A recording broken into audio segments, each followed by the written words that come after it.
Smart Philo, Xavier Pavie est avec nous, philosophe, professeur à l'ESSEC et directeur du Centre Imagination. Bonjour Xavier. Bonjour Eva. Merci beaucoup de nous accompagner aujourd'hui dans Smart Job. On va parler avec vous du boycott, un concept qui fait écho évidemment avec l'actualité puisqu'on en a beaucoup parlé avec la Coupe du Monde au Qatar. Ma première question, existe-t-il une signification philosophique du boycott? Alors, c'est une bonne question. On pourrait le ranger d'une certaine manière du côté de la philosophie parce que c'est une action non violente. Les actions non violentes, c'est comme la grève de la faim par exemple, et la philosophie, par définition, se situe toujours du côté de la non-violence. Néanmoins, historiquement, c'est pas un concept philosophique. Ça vient de quelqu'un qui s'appelait Charles Boycott et qui a été boycotté. C'était un propriétaire terrien irlandais et il ne voulait pas baisser ses loyers. Alors, tous les fermiers autour ne voulaient plus utiliser ses terres, ne lui livraient plus son courrier, ils ne lui parlaient plus non plus, il ne voulait plus s'occuper de l'ensemble de ses terres agricoles et il a été boycotté d'une certaine manière. On n'employait pas le mot en tant que tel à l'époque, mais c'est de là d'où vient l'origine du terme boycott. Est-ce que vous avez des exemples historiques des boycotts marquants ? Oui, alors, très marquant, il y a 1930, il y a évidemment en Inde, Gandhi qui propose un boycott de l'Empire britannique, des produits de l'Empire britannique. Dans le même ordre d'idée, les grands boycotts très connus, c'est 1955, on a Gandhi, on n'a pas Gandhi cette fois-ci, mais on a Martin Luther King qui vient défendre d'une certaine manière Rosa Parks et qui vont boycotter les bus Montgomery.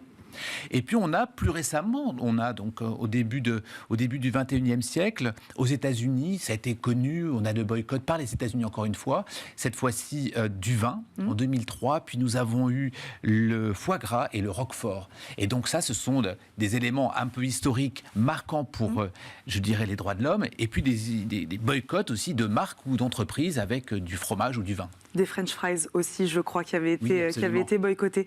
Est-ce que donc le boycott d'une marque ou d'une entreprise donc est réellement efficace? Ça marche? Alors, c'est compliqué comme question parce que c'est une action politique, le boycott. C'est une action politique et donc on peut vouloir être boycotté. Par exemple, pourquoi nous avons été boycottés en tant que Français? C'est parce que nous avons refusé de prendre part à la guerre en Irak. Et donc à ce titre-là, nous pouvons d'une certaine manière être fiers d'avoir été boycottés. D'un autre côté, si on se met du côté des Américains ou de ceux qui ont subi les conséquences, c'est quand même 110 millions d'euros de pertes pour la filière roquefort, foie gras, qui a eu lieu à ce moment-là. Donc on peut dire que oui, il y a effectivement un succès ou un échec selon la façon avec laquelle on va regarder les choses. Cette dimension-là est importante parce que d'un point de vue économique, le boycott a toujours effectivement quelques effets, oui ou non, est-ce qu'on va pouvoir le mesurer? Par exemple, la question du boycott du travail des Ouïghours en Chine, là il n'y a aucun effet. On peut le boycotter, on peut dire qu'il y a du boycott, mais dans les faits, ça ne se produit pas. Il y a des boycotts plus ou moins utiles.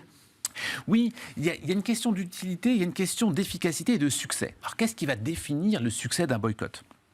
La première chose, il faut que l'événement soit visible et grave. D'accord. La deuxième chose, il faut qu'il y ait des faibles conséquences financières et faibles conséquences psychologiques. Autrement dit, est-ce que je suis capable de substituer ce que je vais boycotter? Et puis le dernier élément qui est important aussi, c'est qu'il faut que ce soit ciblé dans un temps court. Est-ce que le boycott de la Coupe du Monde, puisque c'est ce dont je parlais en préambule de cette émission, est-ce que lui, il est pertinent, par exemple, ce boycott-là? Vous voyez, ça ne rentre pas dans la classification du boycott à proprement parler. Pourquoi? Parce que visible et grave, ça marche. Effectivement, nous avons eu des accidents qui ont été rapportés, des personnes décédées sur les chantiers, donc en effet, un événement visible, grave apparaît. Mais il y a pas que ça. Il y a également quelque chose qui est de l'ordre de la préparation du mondial, de la Coupe du Monde et des stades. C'est à ce moment-là qu'il fallait boycotter. On ne peut pas dire aujourd'hui concrètement, il n'y a plus, et heureusement, il n'y a plus d'accidents. Il n'y a pas de mort sur les chantiers, il n'y a pas de mort dans les stades. Donc on est en train, a posteriori, de vouloir boycotter quelque chose qui a existé. Et du coup, ça ne fonctionne pas très bien. La deuxième chose, Eva, qui est importante, c'est les conséquences psychologiques. Alors, ça peut paraître léger, ce que je vais vous dire, mais une Coupe du Monde, c'est une fois tous les 4 ans. Donc celui qui n'aime pas le foot, il ne va pas regarder, il peut dire qu'il le boycotte, mais de toute façon, il n'aurait pas regardé le foot. La question des supporters, c'est une fois tous les 4 ans. La question de la substitution psychologique dont je parlais tout à l'heure, eh bien, elle est évidemment ici. Pourquoi? Parce que je ne vais pas me mettre à regarder le hockey sur gazon en Suède si je veux regarder Neymar et Mbappé, par exemple. Donc, la substitution n'est pas possible. Et enfin, un temps court et ciblé, c'est pas évident parce qu'on va être sur une cible qui est le Qatar, ou la FIFA, ou ça va être les sponsors, mais qui est véritablement la cible? Ce n'est pas si évident que ça, parce que ceux qui accueillent, c'est le Qatar, mais ceux qui financent, c'est les sponsors, etc. Et enfin, les conséquences du boycott auprès des joueurs, auprès des supporters et les valeurs du sport. Mais là, je vais faire appel au philosophe que vous êtes. J'en profite. Comment, de ce sentiment collectif, comment transformer ce sentiment collectif en action? C'est ça qui est intéressant avec le boycott.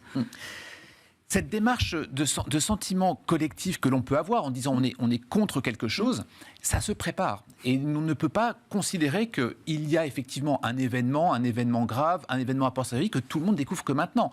Autrement dit, nous sommes encore dans une forme de passage à l'émotion, pour le dire avec des termes presque philosophiques, de l'émotion et pas tellement de la rationalité.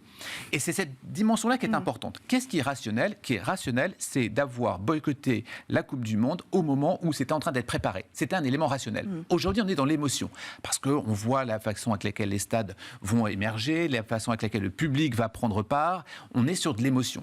Le philosophe ne discute pas de l'émotion, il discute de la rationalité et de l'objectivité et de la distance que l'on peut prendre. Autrement dit, pour répondre complètement à votre question, Eva, on pourrait s'interroger sur le boycott avant, on pourra s'interroger sur après, la distance que l'on pourrait prendre, par exemple, vis-à-vis du Qatar. Mais cette question d'entre-deux à ce moment-là n'a pas de sens parce que nous ne pouvons pas raisonner sous le coup de l'émotion. Et puis il y a une culture du boycott aussi. Je crois qu'il y a des pays qui sont plus habitués. La France a moins cette culture aussi du boycott, Xavier Pavie. Oui, absolument. C'est pour ça que dans les exemples que j'ai cités, ce sont souvent les pays anglo-saxons. Ouais. C'est né en Irlande avec Charles Boycott. Et puis les exemples que j'ai cités, ça peut être vis-à-vis de l'Empire britannique, mais dans une colonie britannique qui était l'Inde à l'époque, ou alors les exemples que j'ai mentionnés, par exemple aux États-Unis. Il y a effectivement cet aspect collectif que l'on retrouve moins dans les pays tels que les nôtres.